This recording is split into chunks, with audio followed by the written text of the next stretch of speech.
وہ اس طرح سے موو نہیں کرتے، نہ اس طرح سے آنے والوں کو موو کرنے کی اجازت دیتے ہیں کہ یہاں حالات خراب ہیں. تو یہ بلوچستان کی ایک بہت خوفناک صورتحال ہے. اس صورتحال کا ادراک کر کے اس کا حل کرنا یہ بہت ضروری ہے، کیونکہ بلوچستان پاکستان کا مستقبل قرار دیا جاتا ہے.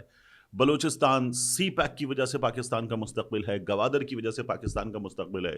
پاکستان اور ایران کے درمیان جو فیوچر میں چیزیں طے ہونی ہیں پاکستان کی اکانومی کے لیے، ان کی وجہ سے بلوچستان پاکستان کا مستقبل ہے. بلوچستان باقی پاکستان سے زیادہ امپورٹنٹ ہوگا آنے والے دنوں میں، اور شاید اس کا ادراک ہم سے زیادہ ہمارے دشمنوں کو ہے کہ وہ ہم سے زیادہ وہاں پر اپنی گرفت مضبوط کرنے کے لیے کام کر رہے ہیں. امن کے دشمن وہاں پر کام کر رہے ہیں، تو ہمیں ان کو اکھاڑ کر پھینکنا ہوگا. یہ باقاعدہ طور پر کام ہونا چاہیے، جس طرح سے ملک کے باقی حصوں میں ان کو اپروٹ کرنے پر کام ہوتا ہے، بلوچستان میں اس کام کو کرنے کی ضرورت ہے.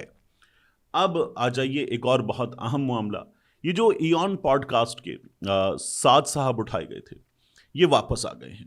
اور سعد صاحب کے واپس آ جانے کے بعد ہمارے سامنے جو انہوں نے اپنا پورا مدعا رکھا ہے، اس کو اگر آپ دیکھیں تو انہوں نے شکریہ ادا کیا کہ جو ان پر بیتی وہ واپس آ گئے. لیکن وہ کہتے ہیں کہ میں واپس تو آ گیا ہوں، جو میرے ساتھ فزیکلی ہوا، جو ذہنی طور پر ہوا، جس ٹارچر سے میں گزرا، جس کیفیت سے گزرا، وہ ایک طرف، مگر ان کا لیپ ٹاپ اٹھانے والوں کے پاس ہے، ان کی اہلیہ کا لیپ ٹاپ اٹھانے والوں کے پاس ہے، ان کا گوگل پکسل فون اٹھانے والوں کے پاس ہے، ان کی اہلیہ کا فون، گھر کے 4 فونز اٹھانے والوں کے پاس ہیں. اور وہ کہتے ہیں کہ میرا یہ سامان جو ہے مجھے واپس نہیں کیا گیا.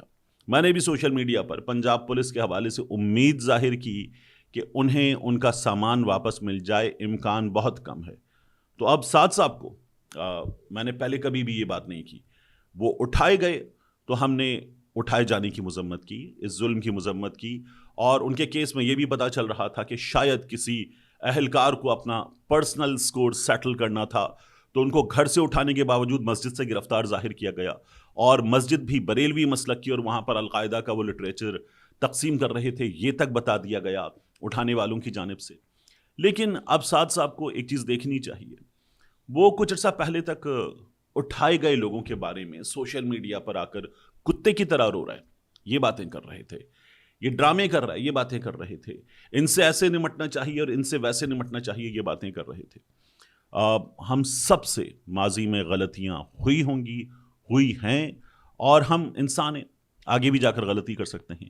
اس لیے جب ہمیں زندگی موقع دیتی ہے نا کہ ایک بار کورس کریکشن کی طرف جائیں، جب ہمیں زندگی موقع دیتی ہے کہ ہم ذرا دیکھیں کہ ہم نے کچھ وقت پہلے تک کیا کیا ہے اور اب ہم خود کس صورتحال سے گزرے ہیں، تو وہ موقع ہوتا ہے کہ ٹھیک ہے اپنی لائن کو ٹھیک کر لیا جائے. جو بھی ہم سے زیادتیاں ہوئی ہیں ان زیادتیوں کے حوالے سے سوچیں کہ اب کیا کرنا ہے.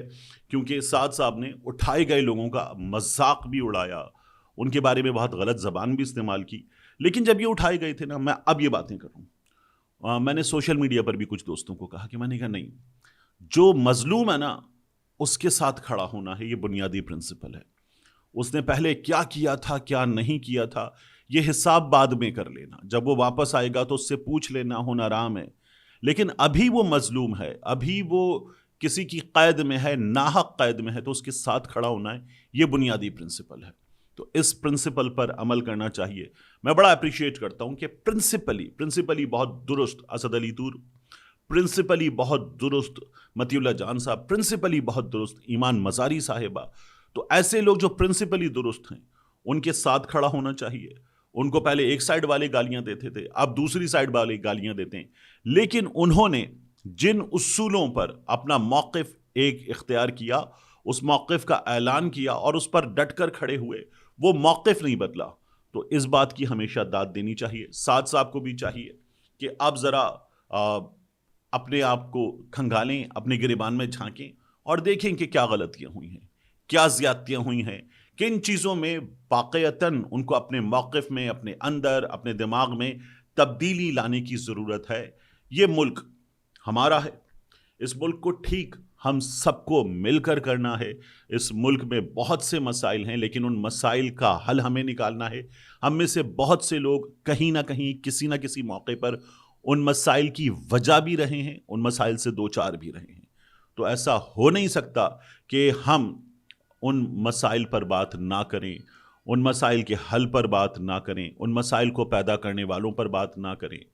اور ظاہر ہے کہ اس ملک میں بہت سے مسائل پیدا کرنے والے بھی بعد میں یہ ریئلائز کرتے ہیں کہ زیادتی ہوئی ہے، ہم سے بھی زیادتی ہوئی ہے، اور وہ اپنے عہدے چھوڑنے کے بعد، اپنی جگہ چھوڑنے کے بعد میں اس بات کا علل اعلان اعتراف بھی کرتے ہیں. ہاں کچھ سیاستدان ہیں جو سبق نہیں سیکھتے، جیسے مسلم لیگ نون کے لوگ ہیں، وہ سبق نہیں سیکھے. پاکستان تحریک انصاف کے بہت سے لوگوں نے سبق سیکھ لیا ہے. بہت سے لوگوں کے بارے میں اب بھی یہ دعویٰ ہے کہ انہیں موقع ملے گا تو یہ پھر اسی طرف جائیں گے. وہ جو کہتے ہیں نا، آواز دے کے چھپ گئی ہر بار زندگی، ہم ایسے سادہ دل تھے کہ ہر بار آ گئے. تو پاکستان تحریک انصاف کے بہت سے لوگوں کے بارے میں بہت بڑی تعداد میں اور بہت سین مائنڈز یہ کہتے ہیں کہ انہیں موقع ملے گا تو یہ پھر واپس اسی طرف جائیں گے. جیسے عامر ضیاء صاحب ہیں، سینئر صحافی ہیں، اور یہ میں صرف صحافی نہیں کہوں گا، عامر ضیاء صاحب ایک دانشور ہیں، کیونکہ علم بہت ہے، تجربہ بہت ہے، ایکسپوجر بہت ہے. تو عامر ضیاء صاحب جو ہیں، انہوں نے ریسنٹلی کے انٹرویو میں کہا کہ پاکستان تحریک انصاف جو ہے اس کو موقع ملے گا تو پاکستان تحریک انصاف دوبارہ اسٹیبلشمنٹ سے ہاتھ نہیں ملائے گی، دونوں ہاتھ ملائے گی، ہاتھ پیر سب ملا لے گی. اس طرح کی بات عامر ضیاء صاحب نے کی. تو ایک دانشور آدمی ہے، ایسے دانشوروں کو سن کر اپنی ممکنہ لائن جو ہے اس کی بھی اصلاح کرنی چاہیے اور ٹھیک کرنا چاہیے اپنے آپ کو. اچھا، میں اس چیز کو یہاں سمیٹوں. شہباز شریف صاحب نے ایک ٹویٹ کرتے ہوئے مبارکباد دی ہے ڈونلڈ ٹرمپ کو، تعریف کی ہے فیلڈ مارشل عاصم منیر صاحب کی، اور ڈونلڈ ٹرمپ کو پھر مبارکباد دیتے ہوئے کہا ہے کہ ڈونلڈ ٹرمپ کو مبارک ہو کہ اس نے پیس کا انتخاب کیا ہے، مختلف ملکوں کے سربراہان سے بات کی ہے، اور اچھی بات ہے کہ معاہدہ ہونے کے قریب ہے. اس معاہدے پر اگلی ویڈیو میں تفصیل کے ساتھ بات کریں گے.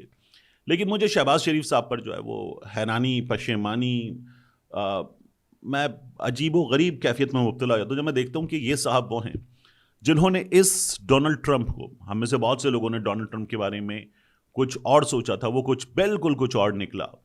یعنی وہ پہلے بھی جو کمالات کر گیا، لیکن جس طرح سے اس نے اسرائیل کا ساتھ دیا، جس طرح سے اس جنگ میں ڈونلڈ ٹرمپ نے باقاعدہ جنگی مجرم کا کردار ادا کیا ہے، جس طرح سے اس جنگ کو ایران پر مسلط کیا ہے، اور اس کے بعد منہ کی کھانے کے بعد، باقاعدہ منہ کی کھانے کے بعد ذلیل ہو کر وہ باہر نکلا ہے، اور ہمارے حکمران اب بھی اس کے بوسے لینے کو تیار ہیں.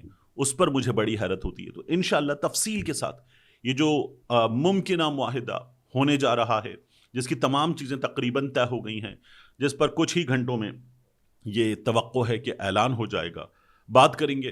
جاتے جاتے آپ سے درخواست، 2.0 طارق متین 2.0 اس کو آپ نے سبسکرائب کیجئے. اس پر ہم تفصیل کے ساتھ بڑے بڑے ایشوز پر بات کریں گے، میں نے آپ کو بتایا تھا، اور ہم سیریز کریں گے ہسٹوریکل واقعات پہ اور کئی دفعہ کرنٹ ایشوز پر، جہاں ہم ایک ویڈیو میں 2 سے 3 ایشوز آپ کے لیے اپڈیٹس کی شکل میں بیان کرتے ہیں. تو کرنٹ ایشوز پر بھی ہم تفصیل کے ساتھ سیریز کی شکل میں بات کرتے ہیں، تو کریں گے. اور آپ طارق متین 2.0 دیکھیے، کیونکہ وہاں پر ہم لا رہے ہیں 28 مئی یوم تکبیر کے حوالے سے ایک ڈیٹیلڈ ڈاکیومنٹری. اس کے بعد پاکستان کا سب سے بڑا شہر، پاکستان کی شہرک، معاشی شہرک کراچی، اس کے کچھ ایشوز پر بات ہوگی، اور پھر ہم ترتیب کے ساتھ بڑے بڑے ایشوز پر طارق متین 2.0 پر بات کریں گے. سبسکرائب کیجئے. ملتے ہیں انشاءاللہ آپ سے اگلی ویڈیو میں.